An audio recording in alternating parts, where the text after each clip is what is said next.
Once upon a time, on the plain of Eldraine, there was a very noble color, a color of humans and knights, princesses and princes. It was the color of white. Today we'll be going over the top 10 cards to play during your pre-release of Throne of Eldraine for the color white. And we'll be starting off right at number 10, Shepherd of the Flock. Now, number 10, there was a lot of cards to go through here. I mean, I had a very close 11s and 12s, but I decided to go with Shepherd of the Flock. It is a 1 and a white for a 3/1 human peasant, and it can go on an adventure. Now, adventure is basically you can play this card for its adventure cost, and then it'll get exiled to go on an adventure, and then you can later play it for its regular casting cost as a creature. So its adventure is Usher to Safety. It's an instant, and return target permanent you control to its owner's hand. You play this for 1. You can bounce on the creature in case they had removal. Maybe blocks didn't go the way you wanted. Maybe you just want to replay an ETB or something. And then later on in the game, play this as a 3/1. Or, if you just need a 2-drop, play as a 2-drop. That's the thing with these adventure cards. You want to play the adventure first and then get the creature so you get its full value. But I feel like this is more, hey, you know what? I need this creature now. Let's play that. And say in another game, I draw this later. It has a spell attached to it to make it a little bit better. I can, it's not just early game 2-drop. I can use it later on as its little instant adventure spell. So I like this one. Can trade up and it can get you something back to your hand if you want to replay it. And yeah, just a nice little card. I could see, drafting multiple of these, but we're talking about sealed here. So in sealed, you'll probably get one and it's going to, do some work. Number 9. Charming Prince. 1 and a white for a 2/2 human noble. When Charming Prince enters the battlefield, choose one. Scry 2, you gain 3 life, or exile another target creature you own, return it to the battlefield under your control at the beginning of the next end step. So, flicker basically. So right here we have a bear with 3 abilities that you get to choose, which I like. It's a rare, and it doesn't really feel like a rare. I mean, it has a lot of abilities it can do, but none of them are all that amazing just for 1. Maybe if this was like choose 1, 2, or 3 of these abilities, then yeah, I could see it as a rare, but just scrying 2 with a 2/2, getting 3 life with a 2/2, or flickering with a 2/2, just not enough for me. But, since it has so many choices, it can, be a little switchblade when you need it. So I like it for that reason. But, a little low on the list at number 9. At number 8, Arkhan of Absolution. So I love this card, and it's at number 8. So that should tell you a little bit about what's coming up. 3 and a white for a 3/2. It's an Archon, has flying, protection from white. Creatures can't attack you or a planeswalker you control unless the controller pays 1 for each of those creatures. So basically like Windborn Muse or Propaganda or something like that. So you got 4 mana for a 3/2 flyer. Not the best stats, but I'll take it. Protection from white comes in handy sometimes. Kind of hurts you sometimes because if you want to pump this, you can't.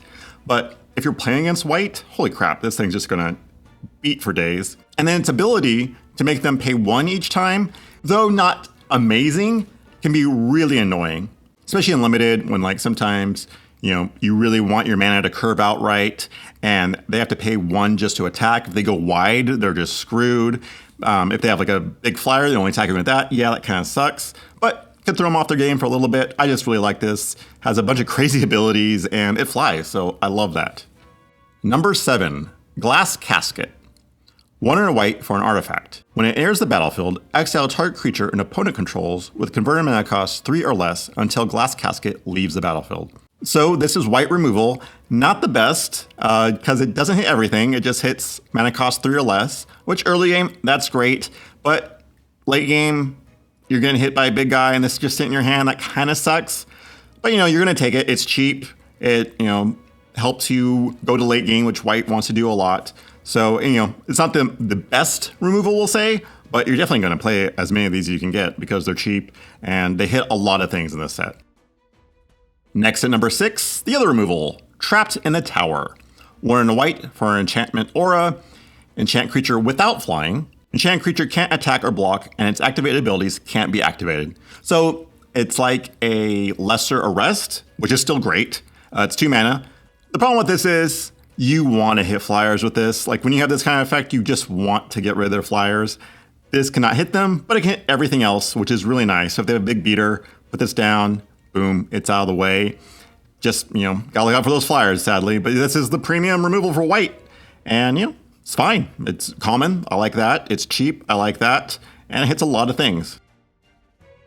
Sir Alan, the Lion's Claw. 3 white for legendary creature, human knight. So these are uncommon legendary creatures we have in this set. It's a 4/4 with first strike. Love that. And whenever he attacks other creatures you control, get +1/+1 until end of turn. That's freaking amazing. So you have a 5-drop, 4/4 first strike. Love that. It can just survive combat in so many ways. Just like, it's so freaking annoying. And then when he attacks, he pumps your whole team. That is crazy good. I mean, if you're at parity, this just pumps your whole team, so therefore you can just attack and get through. If you're behind, it leaves behind a really good blocker. And if you're ahead, of course, you're just gonna, roll over everyone. Coming at number 4, Giant Killer. So it's another adventure card. It is 1 white for a 1/2. Pay 1 and a white, tap it, tap target creature. Right there, I love that. I love that ability right there. That is amazing. That's so good and limited. But also has an adventure on it. Chop down, 3 and a white, instant. Destroy target creature with power 4 or greater. See, this is what I'm talking about. You get this in your opening hand, and you're like, ooh, I want to hold on to this till they play a creature with power 4 or greater so I can use that. And then, no, don't do that. Just drop this and do its tapping ability. That's just all the value you need right there. This is basically like, this is in your opening hand, comes down, turn 8, you get it in your hand. You can then use the instant and then play it as a 1-drop and it's still fine. But this is just like, you need something to play, just play it, because it's such a great effect, just tapping things down. So number 4, Giant Killer. Number 3, the Circle of Loyalty. 4 white, legendary artifact. This spell costs 1 less to cast for each knight you control. Creatures you control get +1/+1. Whenever you cast a legendary spell, create a 2/2 white knight creature token with vigilance. And pay 3 and a white, tap it, create a 2/2 white knight creature token with vigilance. Holy crap, so many abilities going on. So this card has the word knight on it a lot, but it can go in like any white deck. At 6 mana, in sealed, I'm fine with that. But the fact you can make this cheaper, perfect. I could easily see this being like 4 mana just because you're in white and there's so many knights. And this coming down as your 4-drop, if you already have like a 2/2 out there, it's a 3/3 now. And you're just easily able to make knights because you already have the 4 mana. I mean, why even play cards? Just make 3/3s all the time. It's freaking amazing. If you're way behind, this card isn't the best because, it's pumping creatures. Maybe you don't have any creatures. Maybe you don't have enough, so it's not doing much there. And getting the 2/2 once a turn, very slow. But if you're ahead, it's awesome. If you're at parity, great. You're just like going to break parity right there. And even if you're like a little behind, it's still good. But if you're like super behind, don't know if you really want to top deck this, but still, a great, amazing card. At number 2, Realm Cloak Giant. 5 white for a 7/7 vigilance. Okay, now you're saying like, holy crap, why is this number 2? Mainly because of its adventure, but a 7/7 vigilance, nothing to, shake a stick at. Is that the saying? I don't know. Its adventure is Cast Off. 3 white for sorcery, destroy all non-giant creatures. 7 mana, that's a lot of mana. But it's sealed, so it's nothing. Okay, it's not nothing, but it is very doable. And what makes it very doable is that adventure. You play that, 5 mana, wipe their board, and then, a few turns later, boom, you got 7/7 vigilance. That's amazing. Now, I know what you're saying. Hey, this doesn't hit all creatures. What if they have a giant? But you know what? There's not a ton of giants in this set. It's not like knights where there's like a ton of those around. There's a few giants, sure, but I'm not gonna risk sideboarding this just because, they might have a giant. No, you just mainboard this, wipe the board, and then work with that 7/7. Hey, if you have a few giants yourself, they stay alive, that's awesome. But yeah, this card just, it's so good. Board wipe, and then you definitely get a creature later. Oh, that's amazing. And last, coming at number 1, Harmonious Archon.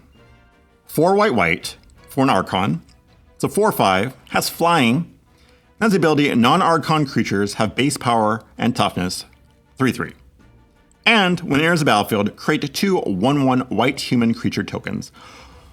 Okay, so 6 mana for 4/5 flyer. I'd play that, that's fine. Nothing wrong with that. The 5 toughness is really nice because it gets around a lot of the removal in the set. Like, there's not much that can kill this thing. And then, the 3/3 thing, it can help or hurt you. Maybe like you have a bunch of 5/5s, now they're 3/3s, that sucks. Maybe your opponent had a bunch of 1/1s, now they're 3/3s, that sucks.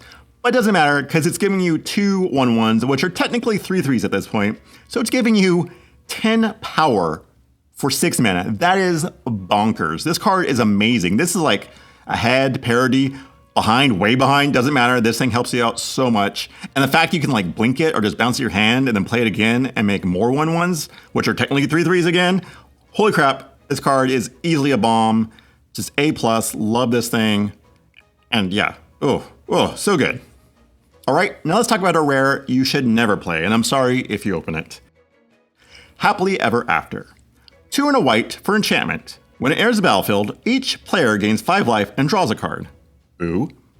At the beginning of your upkeep, if there are 5 colors among permanents you control, there are 6 or more cards types among permanents you control and or cards in your graveyard, and your life total is greater than or equal to your starting life total, you win the game. What? You want me to go 5 colors and have a bunch of different card types? Yeah, so no, I'm sorry, Brenda. Your fairy tale ending is not happening. This card is just too much setup cost, does nothing when it comes down except helps your opponent. I mean, yeah, helps you, but it's at parity, so who cares? Just, wow, such a bad card. I guess Commander, yeah, I can see that, but limited, ooh, it's horrible. So yeah, white's looking pretty good. Has a very heavy night theme, which is harder to do in sealed. It's more of a draft thing. So that's why you didn't see the rare knight who can dig for artifacts and stuff.